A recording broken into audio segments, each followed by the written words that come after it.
Hi, it is Monday and it is 3 o'clock. Hello, ladies and gentlemen.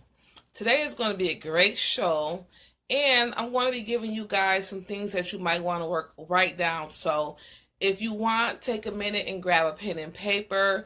It's going to be a powerful show and it's going to be very educational. So, I'll give you guys a few minutes to do that. And welcome to my show, Ask Monday. And I'm kind of running a little late today. Well, for myself, I didn't really get a chance to do my makeup, fix my hair how I wanted to. I was in prayer, and things just took longer than what I expected. But nevertheless, here I am, 3 o'clock on the dot, and I am so ready to get started. I hope you guys had a great Easter. My Easter was kind of boring, but I still enjoyed myself. I was doing the things that I like to do, so I really got a lot of rest for Easter. I didn't feel good yesterday. I was tired, and now I know why. So, hi everyone. I wrote a couple things down. A couple of points that I wanted to touch on today. And the topic for today is how to change your life one thought at a time. And soon I'm going to do a workshop on that. Because it's important that we understand that our thoughts turn into action. And it's important that we understand how powerful our thoughts really are. You know, as they say in the Bible, whatever a man thinketh, therefore he is. And that is like real talk. So however you feel about yourself is going to manifest. If you care about your weight, you're going to make sure to eat healthy and exercise. If you care about your appearance, you're going to make sure that you maintain yourself. And it's for everything in life. What you think about yourself, if you think you're a nobody, then you're going to attract nobodies. And you're going to carry yourself like you're a nobody. So what you think about yourself and how you think about life is important. So today I wanted to give a couple examples of things that we can do to try to improve the quality of life, especially when it comes to relationships, friendships, relationships with family members, marriages. So, one thing that you can do is take a buy a semi-weekly, every 6 months. What does that mean? So, bi-yearly, yeah. So every 6 months, take a survey on your relationship, whether it's with your children, with your man, with whatever. Just like your jobs give you, I forgot. After you go through the probation period, whatever, they'll call you in the office and say, okay, this is how you've been performing for these 3 weeks, 3 months. Or before they give you a raise, they'll sit you down in evaluation. And they'll say, let's sit down for your yearly evaluation before you get your raise, whatever. This is how I feel about what you're doing, and this is what you can do to improve yourself. So you can do that in your relationships. You'll sit down with your mate and say, okay, baby, it's been 6 months. How do you feel about me? On a scale of 1 to 10, what do you rate our relationship right now? And if the person says anything less than a 10, then you ask that person, what can I do to make our relationship a 10? So it's not one-sided. Both of you guys need to ask each other the same question. Even with your children. Son, what would you rate me as a mother? In the last 6 months, how have our relationship been as a parent to a son? Rate me on a 1 to 10. And see the responses you get. Ask more than a couple of people, and it kind of give you an idea of the type of person you are. It kind of give you the idea of the type of energy you're sending out to the people closest to you. So start giving yourself and your family members an evaluation, and let them evaluate you without being offensive, without feeling like you're being picked on. But it gives you a way to communicate with your family, and for you guys to have an understanding, because I think that's a good question. Sometimes we're walking around thinking our mess don't stink and the other person is always the problem. But when you give a person a chance to evaluate you and know that they're not going to be ridiculed or picked on after they tell you the truth, it opens a lot of communication. So that's the first thing that I want to say. And the next thing I want to say is this. There's a lot of bad things going on in the world today. And I don't want you to get caught up or to live in fear. I believe that the world is 98% good. Yes, there are some bad apples in this world, but at the same time, there's so many good people. And things happen where one bad apple might make it look bad for everybody else. But you don't want to feed into that. I don't even want to talk about the situations that are in the media because I don't want to feed that monster. I don't want to saturate my mind with videos watching people being murdered. That's insane. I don't want to see it on my timeline. I don't want to see videos of children being hurt or pictures of children dead. Like, that's just something I'm trying to avoid. It's not good, and it's not good to have a mental picture of that things in your mind, and it just feeds the energy of negativity.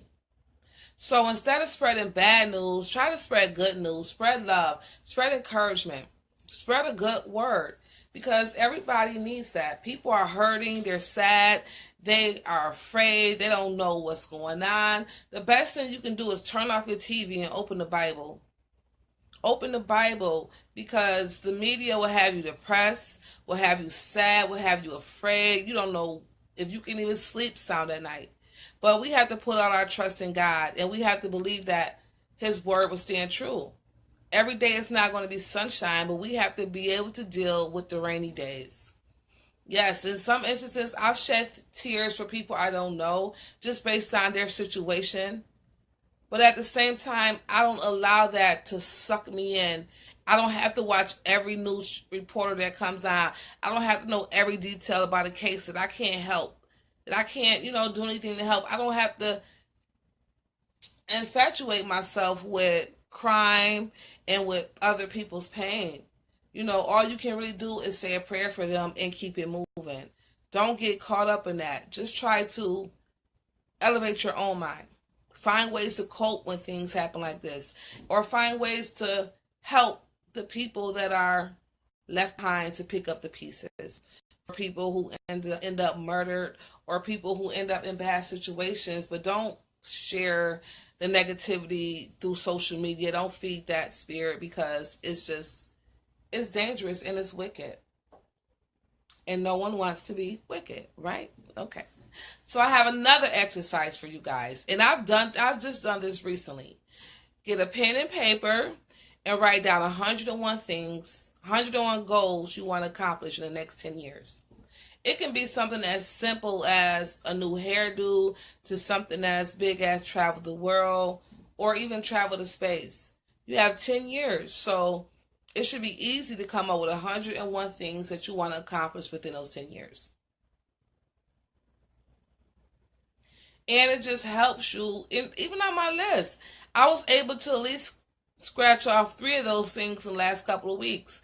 And things I didn't even think about. But once I wrote them down and began to look at them and see what I really want in life. And sometimes we have so many ideas in our head, but when we write them down, it's like more easier to manifest. And that's why people encourage you to do a vision board. I want to do a vision board one day on this show. I just got to get some things together. But it's important because once you know and you see the things you want, it's easier to manifest. You're seeing it every day. It's reminding you. You know what you're working towards, and eventually you will see those things come to pass. Well, if you ask, believe, and receive. So that is a good idea. If there's something that you're trying to accomplish, or if just the lifestyle you want to live, just start getting pictures of those things, cutting them out, pasting them all on like a board that you can hang up in your room or hang up in your office, something that you can always see, and it can be like a reference to what you're trying to achieve in life. Because the skills that you need to succeed is not fear. It's not uncertainty. If you want to succeed, you have to start planting seeds in your life of success, of determination.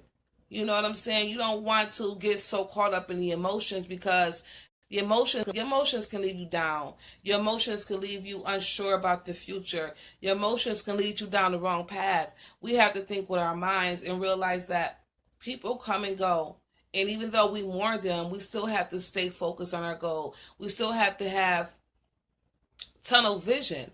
If you truly want to be successful in life and you want to accomplish things that the average person can accomplish.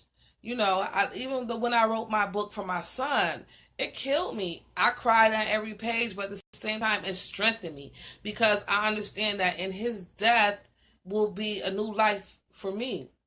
You understand? And it's like sometimes you have to see tragedies like that. You have to see the good in it. You have to see the reasoning for God allowing things to happen like that to you. And I understand that the things that's happened to me in my life was because of the testimony that I have. And God said, I'm going to trust you with this testimony. I'm going to break you down all the way. So when I build you up, your testimony is going to be unbelievable. And it's going to touch lives. And it's going to help people realize that if he did it for Monday, he'll do it for me.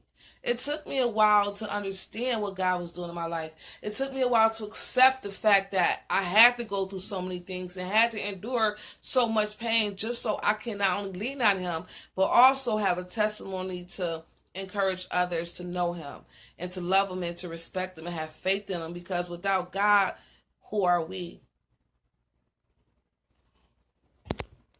And it's just important to try to live a lifestyle to eliminate drama and negativity.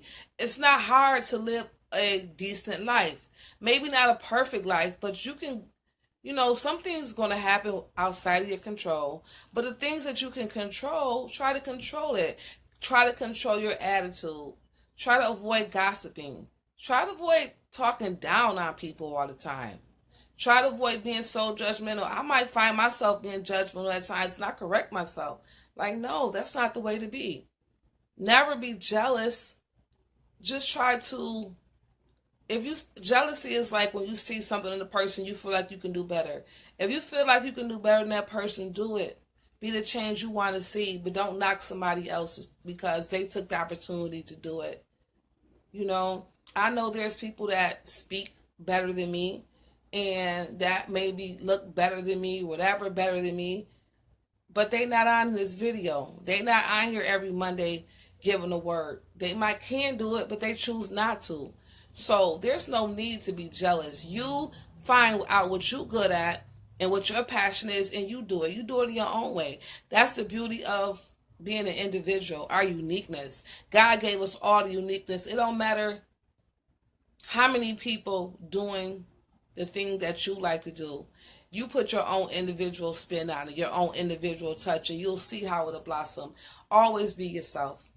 There's it's abundance of wealth out here. It's enough for everybody to get to get their money that is available for them. All you have to do is believe in yourself and take the first step. Okay? And one more exercise I want you guys to do. I want you to sit down and on a piece of paper, I want you to make a line in the middle. On one side, I want you to write everybody that you know that loves you, that supports you, that encourages you, that's always speaking life into you, okay?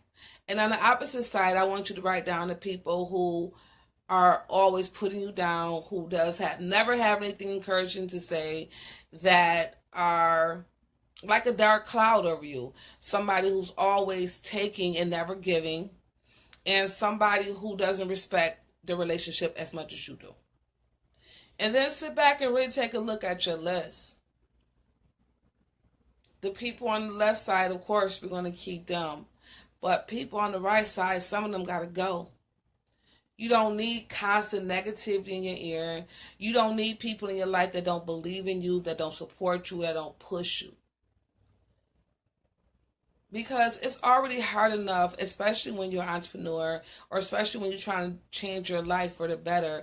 It's already hard enough you're dealing with your own struggles. You're dealing with your own mind telling you that you can't make it, or you're not good enough, or you're dealing with your own thoughts that's reminding you of your past. You don't need somebody else on the sidelines that's discouraging you. You need people to be your cheerleaders. You need people to push you to the next step of your life. You know, some people you can chill with and they just always going to be on this level and they're happy with that. And you don't, if you're trying to reach the next level in life, the next level in business, you want to surround yourself with like-minded people. You don't want to surround yourself with people who are content at what they're doing every day and never growing mentally, spiritually, financially. It's the same thing over and over. It's like a pattern. Like, you don't want to hang with those type of people. You want to surround yourself with people that are go-getters, people that are thinkers, people that are intelligent, people that are givers. You don't want to be surrounded by users and people who just can never see past what's in front of them. When you want to be a winner, you want to succeed, you got to see things that you can't even see yet. You got to be able to see into your future and dictate what you want. You got to be able to see the promise that God gave you. You know, it does get frustrating when you working towards. I know I'm an entrepreneur. I've been an entrepreneur for 5-6 years. It is frustrating when you totally working towards something and you just do not see the fruits of your labor. And it's like, any day now, I've been waiting, God. I'm on the main line. Where my gift? Where my promise? But it's all in God's time. All you can do is just work towards your greatness. And in God's time, He will make sure that you reap the benefits. But in the meantime, don't give up. Still praise His name. You have to give thanks to Him as if everything already manifested before your eyes. You have to be able to believe in yourself and believe in what's promised to you. And let emotions go. Of course, we all get emotional, but emotions will keep you stuck. Emotions will keep you depressed. Emotion was always having your feelings and not able to move forward. Being emotional makes it hard to make good decisions because you basing all your decisions on your emotions. And sometimes our emotions could lead us down the wrong path. So I just want to encourage everybody on this page to stay motivated, stay focused. Don't let what's going on in society distract you. It's easy to get distracted, but don't let it distract you. Keep your eyes on the prize, and when you're confused and when you're afraid, get on your knees, pray, ask God to help you to get through to the next day. Don't allow man to make you feel like your life is in their hands. Your life is not in man's hands. Your life is in God's hands. But you got to believe it. You have to believe no weapons formed against you shall prosper. You have to say it and you have to believe it. You know, if you believe that, oh, anything can happen to me at any given time, then you don't have faith. Then you're not standing on God's word. But if you truly believe in your heart that no weapons formed against you shall prosper, then they won't. But you have to know God's word. And you have to know that He is going to make sure His word manifests regardless of when it happens. It could be in generations to come. So I just want to keep everybody encouraged to change your way of thinking and change your life. Stop cursing your life. Stop saying negative things about yourself. If you feel ugly, still say, I feel beautiful today. Start training yourself. Start looking in the mirror and start giving gratitude for who you are and what you are.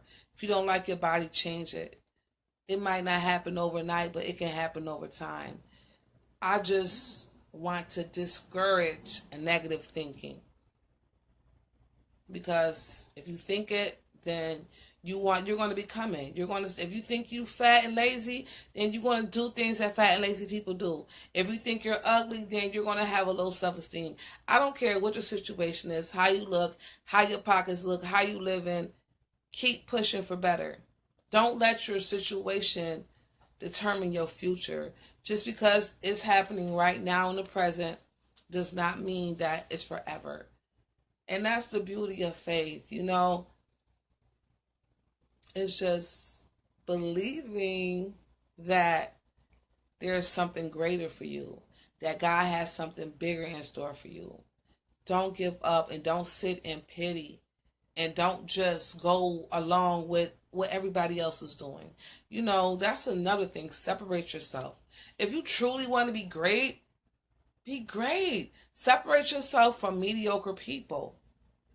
You know, and I have myself, there's days that I'm in my house, I'm in my room, I really don't answer my phone, even though I'm on social media because I work on social media. I'm not really engulfed in what's going on. I'm home. I need time to think. I need time to pray. I need time to read. My time. I don't. Me personally, I don't always have time to be in the presence of people. I don't always want to be around company. I don't always want company. I don't always want to be around my man. I like solitude because when you're alone, you can think. You can hear God. You can pray. You can fast. You can read, and you can just, you know, to me, I'm my best when I'm in solitude. I feel my strongest. Like sometimes it's good to be alone. And when you alone, don't sit in pity. When you alone, empower yourself. Do things for yourself. Meditate. Just be able to sit in your own company and just get your strength. Get your strength so when you do go back around people, when you do go back to work, or when you do go back outside in this world, you are stronger than ever in this inner peace. And you are sitting still enough to hear God talk to you and to hear God's word. It don't matter if you a sinner. Y'all know I'm a sinner. I'm sitting here on my cleavage, y'all giving a message. And it's not because I don't know God or I don't love God. It's just that I feel like I'm a sinner and he knocked down my door. And when God gives me instructions, I'm definitely going to follow through. So it's always you can be a work in progress. And that's what it's about, self-improvement. One day, who knows, I might be in a row giving a word. But until then, this is me. But I still understand the power of God and I understand the power of prayer.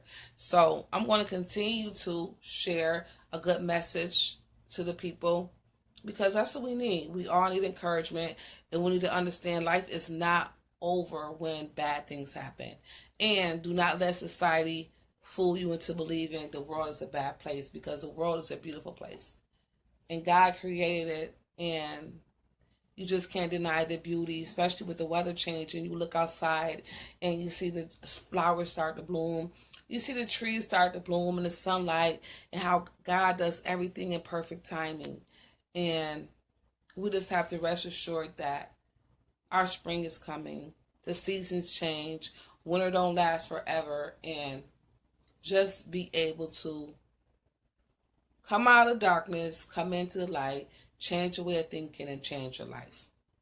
Make sense? Okay? So that's 3 things you guys have to do if you don't mind.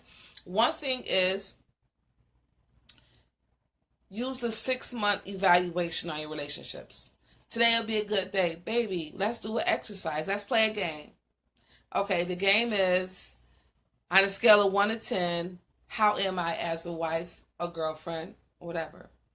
Be honest, babe. That's what you gotta say. Be honest, babe. And they'll tell you, and if it's not a 10, say, okay, don't take it the wrong way.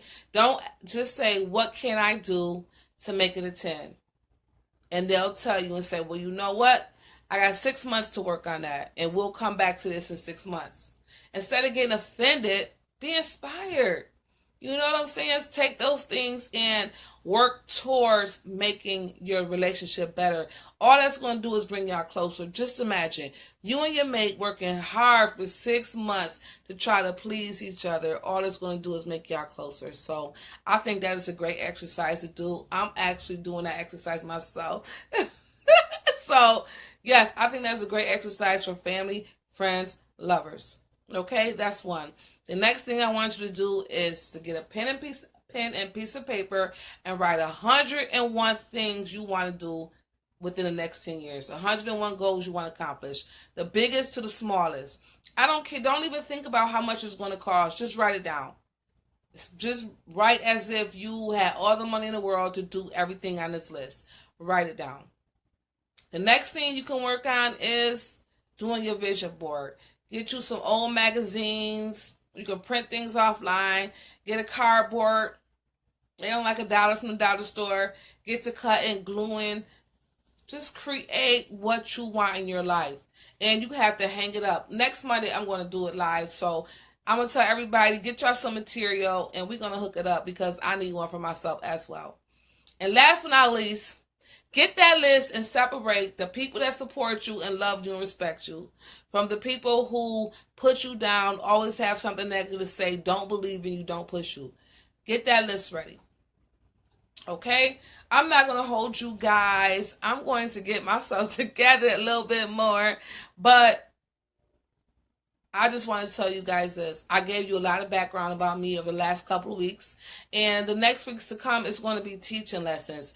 Every week when I get out on Mondays, I'm going to give you guys some homework, or I'm going to give you guys scriptures or things to write down that'll help you improve your life. I'm going through this journey as well, trying to improve my life on a day-to-day basis. And the main thing that's helping me is controlling my mind, controlling my thoughts, only thinking positive things, only trying to read positive things, see positive things. You know, to the point where I don't even want to listen to music in my car. I would rather play a tape that's teaching me, that's a self-help tape, things that's teaching me and encouraging me and pushing me. Like, we have to be mindful of things that we put in our ear. And I was just saying this last week, as far as what I go to sleep to. I go to sleep to a good meditation message. And we have to be mindful of what's in our mind. So the first thing that starts with change is your way of thinking, your mind. Remind yourself, I am the master of my own thoughts. When you get crazy thoughts or self-doubt or thoughts that don't line up with how you truly feel, that's when you have to check yourself and say, you know what? That was the old way of thinking. I'm thinking a new way now. I'm on a different path. I want to change my life. I'm tired of self-doubt. I'm tired of being frustrated. I'm tired of discouraging myself. I want to take that class. Or I'm going to mend that relationship. Stop allowing your mind to play tricks on you and do what's right. And on that note, I gotta go. But guys, have a great weekend. I'll be here Wednesday morning, 7 a.m. for Body Work Wednesday. Still trying to lose some weight, but you know, it's definitely a process. And on Fridays, I will see you guys at 3 p.m. for Fashion Hall Friday. I went shopping today. I got some cute things. So I'm definitely looking forward to that. Last thing I'm going to leave y'all with is this. Believe in the power of God. God is, some people feel as if it's just cliche to say pray. And I'm praying, and God, God is real. In 2017, God is realer than ever, and God is doing something different. He is scouting out people like you and me. People like you and me with crazy past. People like you and me who not perfect, who not in the church, who's not dressed like a church woman, and who may not have the swag of a church woman. But he wants sinners like us to show others that if I can do it for her, I can do it for you. Look at me. I lost my son. He was 18 years old when he died. Got into an abusive marriage. I've been through a lot of different things in my life. And I can still sit here and smile and still spread positivity and still feel motivated and still try to motivate others, because life don't stop. Don't let the things that happen to you in your life become a clutch. Don't let it be an excuse. There's no excuse. There's no stopping. I don't care what happens to me. My tunnel vision will not stop. It's a drive in me that's just so huge. The world could collapse and I'm still going to be driven. If they blew up America right now, I'll be one of those people crawling through the rubble, trying to get some rocks and build up again. Like, it doesn't matter what happened. I'm not afraid of life. I'm not afraid of what may happen to me, because I'm so strong and I'm so driven that nothing can break me. And you need that same attitude. Okay? It's not about what happens to you. It's about how you react to what happens to you. You take a licking and keep on ticking. It happened. I'm dealing with it. I'm fine with it. I made peace with it. I put the rest in God's hands. I'm moving forward. Stop making excuses and start changing your life. Gotta go. Bye.